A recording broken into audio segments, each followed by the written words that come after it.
Bonsoir et bon mois de Ramadan à tous. Voici les titres de l'actualité de ce jeudi 16 mai.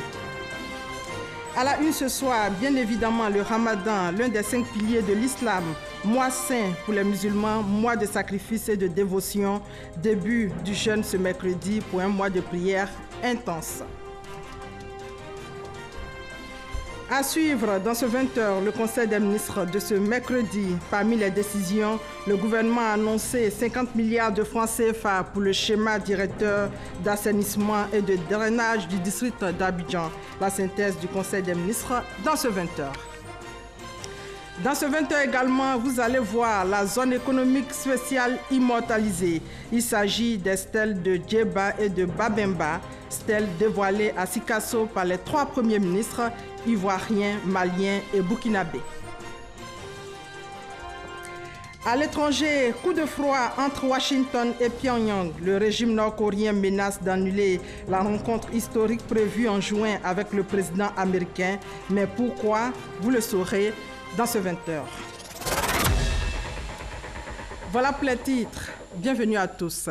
C'est parti pour le Ramadan. Après la rupture, il y a plus d'1 heure, place à la prière dans les mosquées. Aujourd'hui, premier jour de jeûne. Pendant 1 mois, les musulmans ne doivent pas manger, boire et fumer. Ils ne doivent pas entretenir de rapports sexuels de l'aube au coucher du soleil. Les prières et les lectures coraniques sont aussi au rendez-vous, sans oublier les actes de bienfaisance. Le Ramadan qui coïncide avec la saison des pluies. Les prévisions annoncent d'abondantes pluies les semaines à venir. Pour éviter le pire, le gouvernement a pris des décisions importantes ce mercredi en Conseil des ministres pour le bien-être des Ivoiriens. La synthèse du Conseil des ministres avec Awa Touré. Le Conseil des ministres, ce mercredi 16 mai, présidé par le chef de l'État, a fait le point sur les dégâts consécutifs aux pluies diluviennes des 10 et 11 mai 2018. Le bilan des inondations provoquées par ces précipitations, 2 morts et d'importants dégâts matériels. Pour faire face au risque de catastrophe, puisque nous ne sommes qu'au début de la saison des pluies, le Conseil a arrêté un certain nombre de mesures, et principalement des mesures qui renforcent celles qui existent déjà. Il s'agit notamment de l'intensification de la sensibilisation. Il s'agit également de la mise en place progressive d'une police de l'environnement et d'une police de la construction et de l'urbanisme, chargée donc de faire respecter les règles dans ces domaines, de l'implication des collectivités dans les activités de curage des ouvrages, du relogement temporaire des ménages déguerpis ou déplacés, de l'alimentation des fonds d'assistance aux sinistrés et du renforcement du fonds d'urgence épidémie du ministère de la Santé et de l'Hygiène publique. Pour réduire les désagréments liés aux intempéries, le Conseil a décidé de la mise en œuvre d'un plan d'envergure, le schéma directeur d'assainissement et de drainage du district d'Abidjan. La mise en œuvre du schéma directeur d'assainissement et de drainage du district d'Abidjan permettra d'améliorer le fonctionnement global des réseaux et de limiter significativement les dysfonctionnements en période de pluie intense. Le coût global de la mise en œuvre de ce programme est évalué à 530 milliards de francs CFA. Cela va concerner la période allant de 2018 à 2033. Ce plan va comprendre la réhabilitation d'installations existantes. Et il s'agit en particulier des travaux concernant 157 km de réseaux enterrés aujourd'hui dans la ville d'Abidjan, la remise en état de 4 stations de pompage. Et il y a bien entendu des travaux neufs. Pour les travaux neufs, il faut compter plus de 600 km de réseaux enterrés, 33 stations de pompage, 7 stations de dépotage de boues de vidange, 4 stations d'épuration. Le gouvernement, qui entend par ailleurs préserver le patrimoine routier de la Côte d'Ivoire, a adopté un projet de décret portant réaménagement de la gestion de l'entretien routier. Il s'agit d'un dispositif d'entretien préventif du patrimoine routier national dont la mise en œuvre est confiée à la Direction générale des infrastructures routières, la DGIR. La DGIR, dont relève la régie, sera chargée d'intervenir sur le réseau routier à travers les agents des directions territoriales et régionales des infrastructures économiques pour prévenir les dégradations grâce à une déconcentration effective des responsabilités et des moyens. Cette mesure permettra plus concrètement d'inspecter le réseau routier, de surveiller en permanence ce réseau, d'enquêter, de mieux apprécier le trafic supporté par ce réseau, de recueillir des données plus fiables.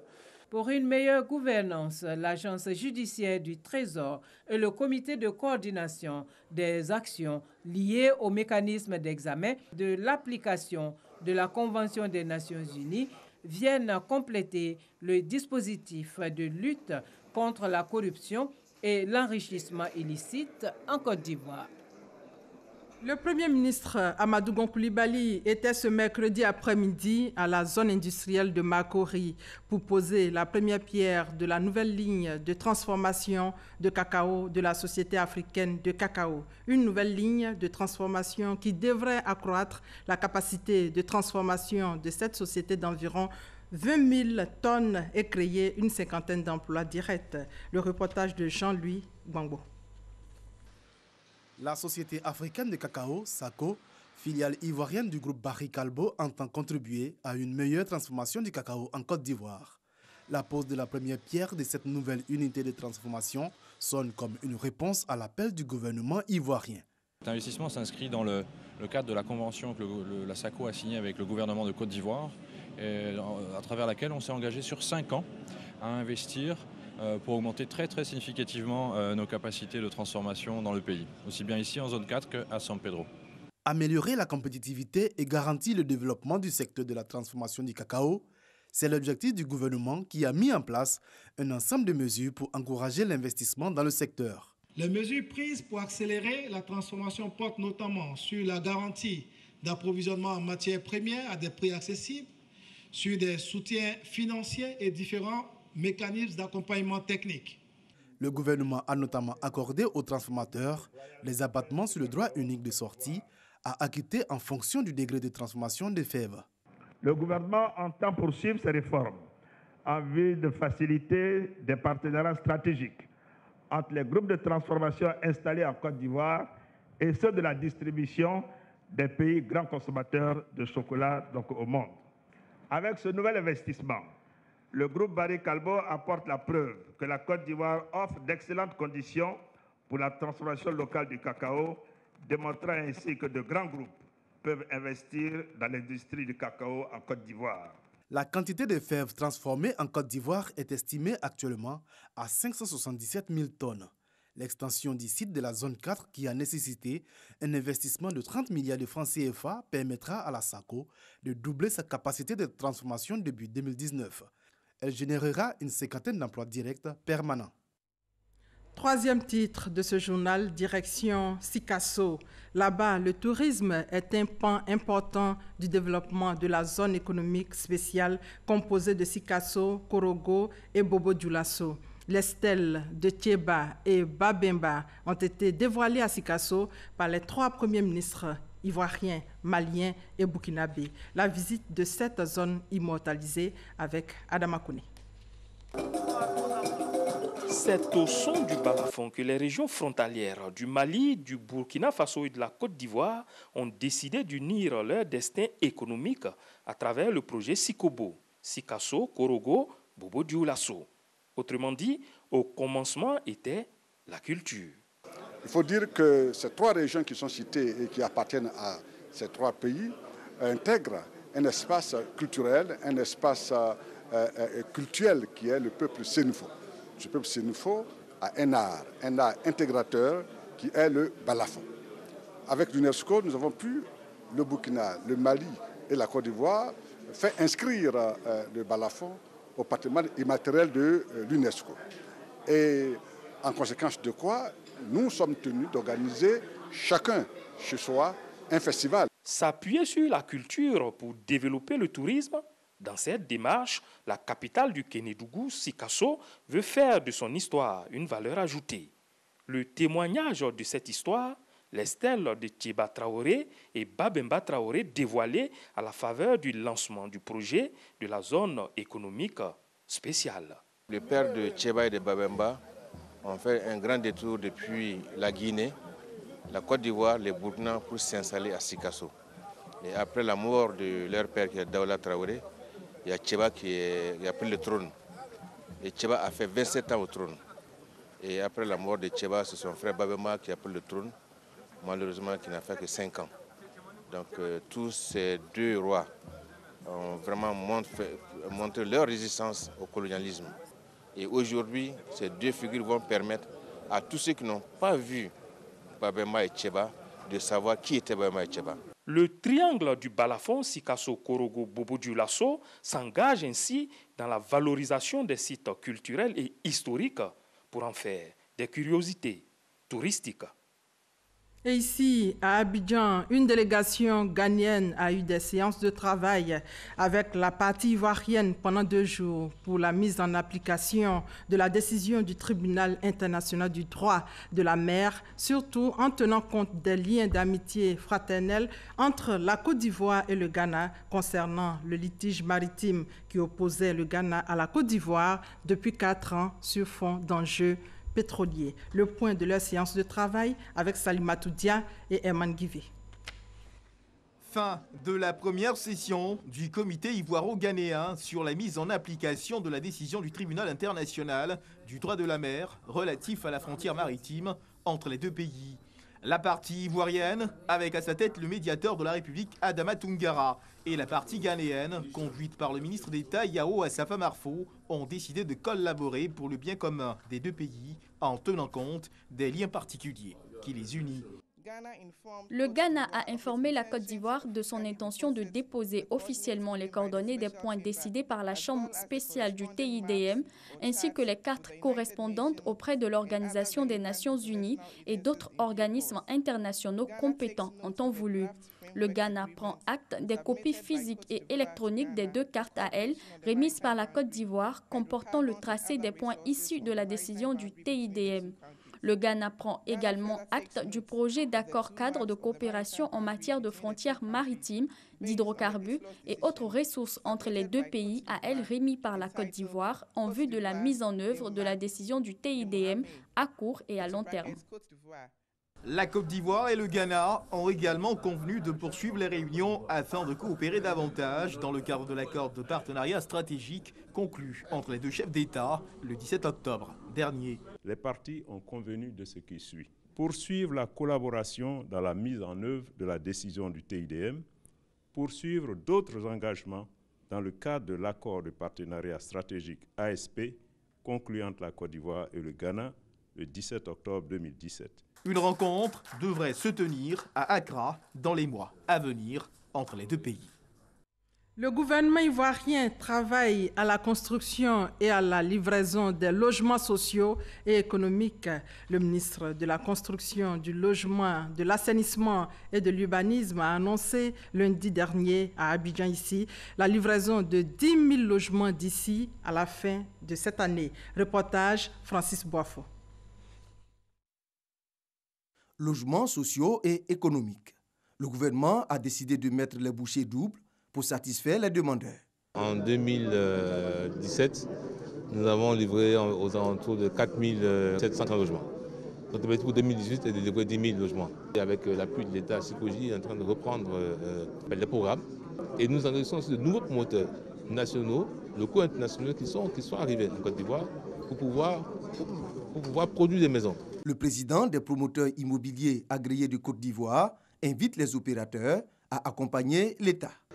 Il y a un cahier de charges qui a été mis en place. Il y a des engagements qui ont été pris vis-à-vis de l'État, vis-à-vis des acquéreurs. J'invite donc tous les promoteurs, quelle que soit la taille des promoteurs, de respecter ces engagements-là, d'être professionnels et de crédibiliser la profession que nous faisons. Invité dans le cadre de concertation État-secteur privé, le ministre de la Construction, du Logement, de l'Assainissement et de l'Urbanisme a annoncé un vaste programme d'assainissement avant de s'attaquer au projet d'urbanisation selon le nouveau schéma directeur de la ville d'Abidjan. Et une mission commerciale autrichienne séjourne en ce moment en Côte d'Ivoire. La mission a été reçue par le gouverneur du district d'Abidjan. Elle a dit être intéressée par les chantiers de la Coupe d'Afrique des Nations prévus en 2021 en Côte d'Ivoire. Lansine Bakayoko pour plus de détails. On connaît l'Autriche pour son expertise en matière de textile, notamment dans la fabrication de beaux basins brodés. Mais au district d'Abidjan, où la mission commerciale a été reçue, les 15 entreprises en prospection ont montré un intérêt vif pour la construction des infrastructures sportives liées à la Coupe d'Afrique prévue en 2021 en Côte d'Ivoire. Nous avons amené plusieurs entreprises qui vont chercher des partenaires, des possibilités à contribuer à le développement, la préparation de ce grand événement en 2021. Mais l'expertise autrichienne étant mondialement reconnue dans d'autres domaines, comme la transformation agroalimentaire, l'aménagement urbain et les infrastructures socio-économiques, le gouverneur Beugre Mambé a invité ses hommes d'affaires à explorer ces champs. Et nous serons très heureux de collaborer avec ces entreprises parce qu'il y a beaucoup de choses à faire en Côte d'Ivoire et des opportunités sont nombreuses. Au plan commercial, la coopération entre Abidjan et Vienne reste à un niveau relativement faible et peu diversifié. De l'Autriche, la Côte d'Ivoire importe principalement du textile, des boissons et liquides alcooliques ainsi que du vinaigre. Quant aux exportations vers ce pays de l'Union européenne, elles se composent majoritairement de produits agricoles comme le café, le cacao, la noix de cajou, l'huile de palme et le melon. Tout cela pour moins de 20 milliards de francs CFA. La Côte d'Ivoire va donc abriter la CAN 2021. À 3 ans de la compétition, le comité d'organisation est à pied d'œuvre pour la réussite de l'événement. Pour sa première sortie officielle, son président, Fekese Lambert, était face aux populations de la région du Poro. Information majeure, Korogo va accueillir une poule de la Coupe d'Afrique des Nations de football Abidjan 2021. Reportage Kader Sogodogo. Lambert Fekese, président du comité d'organisation de la Coupe d'Afrique des Nations, COCAN, de football Côte d'Ivoire 2021, a réservé sa première sortie officielle pour le Poro.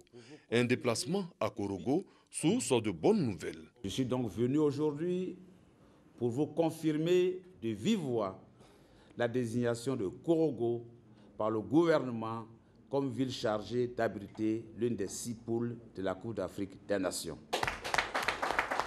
Un choix bénéfique pour tout le district des Savanes. La désignation de la ville de Korogo emporte la réalisation par l'État dans votre cité d'un certain nombre de projets importants. Il y a d'abord la construction d'un nouveau stade de compétition aux normes FIFA avec toutes les commodités techniques et comportant 20 000 places. Ensuite, il y a la réhabilitation du stade municipal, du stade de lycée Dominique Ouattara, du lycée Houphouët-Boigny, du lycée moderne, lesquels serviront de terrain d'entraînement pour les équipes qui seront logées dans la poule de Korogo.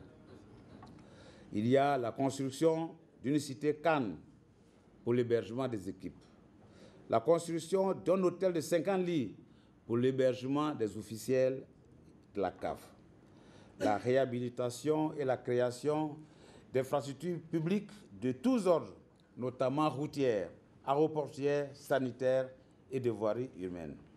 Des populations prêtes à relever le défi de l'organisation. Vous ne pouvez pas imaginer notre joie. Déjà que nous sommes en train de faire en sorte que Korogo retrouve sa place d'antan. Et je parie qu'avec l'organisation de cette CAN en 2021, ce sera un boom pour Korogo. Korogo ira de l'avant.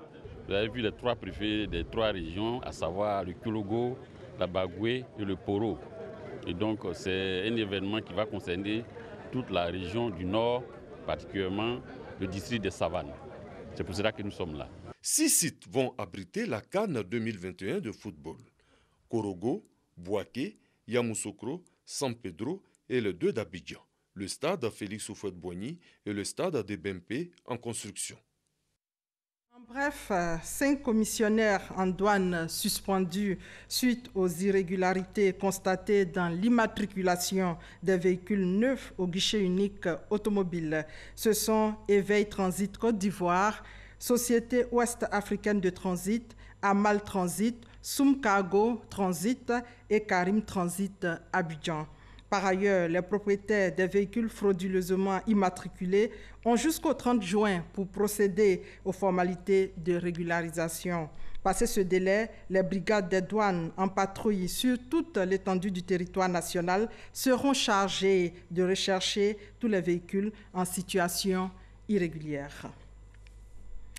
Et puis, cet accident de circulation, ce mercredi, un minicar communément appelé Massa a terminé son trajet juste à l'entrée d'un guichet de péage du 3e pont dans la commune de Cocody. C'était peu avant 16 heures. Le chauffeur a perdu le contrôle de l'engin, selon les témoins. En attendant un bilan plus complet, on enregistre plusieurs blessés graves et d'importants dégâts, selon les secours. Parlons maintenant de la sécurité au travail. Certains travailleurs sont victimes d'accidents dans l'exercice de leurs fonctions. Alors, un forum est initié pour trouver une solution à cette situation. On fait le point avec Abou Sanogo. Inculquer la culture de la prévention durable aux professionnels, aux chefs d'entreprise et pouvoirs publics en vue de promouvoir la réglementation en vigueur. Ce sont les enjeux de ce forum sur la santé et la sécurité au travail. L'application des lois sur la santé et la sécurité aux professionnels entend minimiser les risques et apporter des solutions techniques de protection des personnes et des biens. Nous avons organisé ce forum pour amener tous les professionnels de santé au travail à venir réfléchir sur la thématique de la maîtrise des risques dans le vocable d'un développement durable. Toutes les activités humaines comportent des risques et il est important d'évaluer exactement ces risques-là afin d'asseoir une stratégie de prévention pour le bonheur des travailleurs et éviter que ces travailleurs-là ne soient malades du fait du travail. À travers des panels et conférences autour du thème, la maîtrise des risques pour une prévention durable. Les recommandations issues de cette première édition seront soumises au pouvoir public. L'accident de travail, de façon générale, ce qu'il faut dire, c'est que ça fait partie du quotidien des travailleurs. Partout où il y a des hommes qui sont donc en situation de travail, il faut s'attendre que ces accidents surviennent, surtout lorsque certaines dispositions ne sont pas prises. C'est pour cette raison d'ailleurs que nous pensons que la gestion des risques professionnels devait faire partie intégrante des politiques publiques, les politiques mises en place dans les administrations publiques. Les accidents de circulation, les incendies, la cybercriminalité, les accidents de travail sont souvent les risques auxquels font face les travailleurs dans l'exercice du métier. Et un mot de santé avec les phases finales de la 10e édition du concours inter-école sur le paludisme. C'est à Jacquesville, dans la région des Grands Ponts. L'initiative est du Programme national de lutte contre le paludisme. Il s'agit d'impliquer les écoliers dans la sensibilisation sur le paludisme. Franck Wadio. Face à face, EPP Irobo 2 et EPP Abraco, à travers le sketch, la poésie et le jeu des cracks, les deux établissements primaires du département de Jacquesville démontrent leur connaissance sur le paludisme. Nous sommes à la 10e édition du concours inter-école et au-delà d'une compétition, il s'agit pour le Programme national de lutte contre le paludisme de mettre les tout-petits en mission auprès de leurs proches. Quand un enfant vient dire à la maison, papa, maman, il faut dormir sous une moustiquaire imprégnée, je crois que la sensibilisation est passée. Parce qu'ils voient l'importance, ils ont touché du doigt le fléau. Donc avec eux, je crois qu'on pourra, comme on appelle, grandir avec des bons comportements pour une Côte d'Ivoire sans paludisme. Une Côte d'Ivoire sans paludisme, c'est possible selon le ministère de la Santé et de l'Hygiène publique. Les enseignants aussi y croient, eux qui, pendant l'encadrement des enfants, ont mesuré l'importance d'une implication dans la lutte contre cette maladie, première cause de mortalité en Côte d'Ivoire. Nous qui ne sommes pas dans le domaine de la santé, nous avons eu une formation et ça nous a permis de connaître beaucoup de choses sur le paludisme. Et même nous sommes allés au-delà, aller dans les villages, sensibiliser les parents à dormir sous les moustiquaires imprégnés. Il ne s'agit pas de prendre ces moustiquaires et puis aller faire des filets pour jouer au ballon ou bien aller à la pêche, non. Parce que cela a été fait dans un but, pour éviter le paludisme. Débuté le 14 mai, les phases finales de la 10e édition du concours inter-école sur le paludisme à Jacquesville prennent fin le 19 mai 2018. Ce communiqué de l'Assemblée nationale pour continuer, M. Soro Kibafori Guillaume, président de l'Assemblée nationale de Côte d'Ivoire, informe mesdames et messieurs les députés, que la séance de travail avec débat le jeudi 17 mai 2018 aura lieu demain à 14h sur la nouvelle problématique de la carte nationale d'identité ivoirienne et la sécurisation de l'état civil en Côte d'Ivoire. Cette séance est reportée à une date ultérieure. Au chapitre politique, la première édition des journées de l'oufouettisme à Yamoussoukro, journée organisée par le mouvement Force 2015, elle vise à inculquer aux jeunes générations les valeurs qu'incarnait le premier président de la République de Côte d'Ivoire, Félix Houphouët-Boigny. Le reportage de Mahama Traoré, commenté par Abou Sanogo. Pour le mouvement Force 2015, la Fédération des organisations républicaines pour la cohésion et l'émergence, pas meilleur endroit que la Fondation Félix Houphouët-Boigny pour la recherche de la paix pour tenir les premières journées de l'oufouettisme. Journée placée sous le thème Parti unifié RHDP, unique alternative à la conservation des valeurs de l'oufouettisme. Nous jeunes, nous disons qu'il est important de garantir à notre pays la paix et la stabilité. Et donc, nous sommes d'accord pour le parti unifié RHDP. Laurent Donafologo, invité spécial de l'événement, invite les partis membres du RHDP à s'inspirer des valeurs prônées par Félix Houphouët-Boigny pour bâtir le parti unifié. Le président Houphouët-Boigny insistait beaucoup sur l'unité. Donc aujourd'hui, si le président Ouattara insiste sur la même unité, pour moi, il y a continuité. Si chacun est d'accord de mettre l'intérêt supérieur au-dessus de tout, le reste peut se régler en discutant. Pour le ministre Issa Coulibaly, président d'honneur de cette cérémonie, Force 2015 est le symbole d'un mouvement de jeunesse responsable. En faisant le choix, et de façon tout à fait désintéressée, de célébrer l'oufouettisme à travers la promotion des valeurs qu'ils incarnent, ces jeunes administrent la preuve de ce que l'on peut être jeune en Côte d'Ivoire et assumer en toute responsabilité des tâches à portée nationale. Autre temps fort de ces premières journées de l'oufouettisme, une prière en la mémoire du défunt président Félix Houphouët-Boigny et un recueillement sur sa tombe. Le deuxième communiqué de ce journal nous vient de la CEI dans le cadre du lancement de l'opération de la révision de la liste électorale. La commission électorale indépendante invite, mesdames et messieurs, les responsables des partis politiques à prendre part à la réunion qu'elle organise à son siège aux Deux Plateaux, boulevard Latry, résidence Angois, route du Zoo, le mardi 22 mai 2018 à 10h. Chaque parti politique devra être représenté par un délégué mandaté. Après les coordonnateurs du Sud, la jeunesse urbaine du PDCI était en séminaire à Séguéla en vue de former les coordonnateurs du Nord. Une rencontre qui a mobilisé les responsables du PDCI-RDA de la région du Ourodougou. Le PDCI-RDA est à la conquête de 1500 nouveaux adhérents. Nous y reviendrons certainement dans nos prochaines éditions. Le comité régional des rois et chefs traditionnels de Gbeke en mission pour expliquer leur rôle. Le comité a été soutenu dans son action à Boaké par les membres du gouvernement. On fait le point avec nos différents reporters.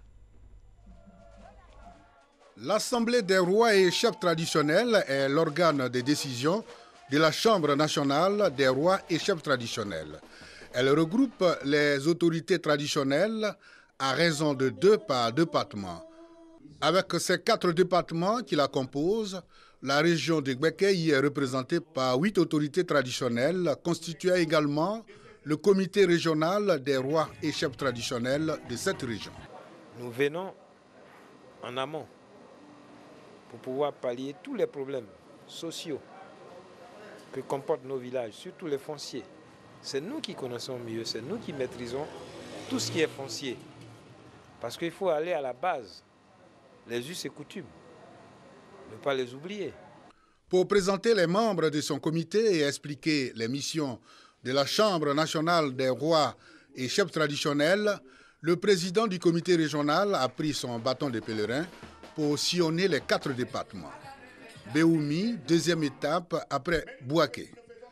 Cadres et garants de la tradition, tous mobilisés pour la consolidation de la paix et la cohésion sociale. Nous sommes prêts à rehausser ce rôle-là, nous allons travailler de concert avec nos populations et toujours avec l'administration.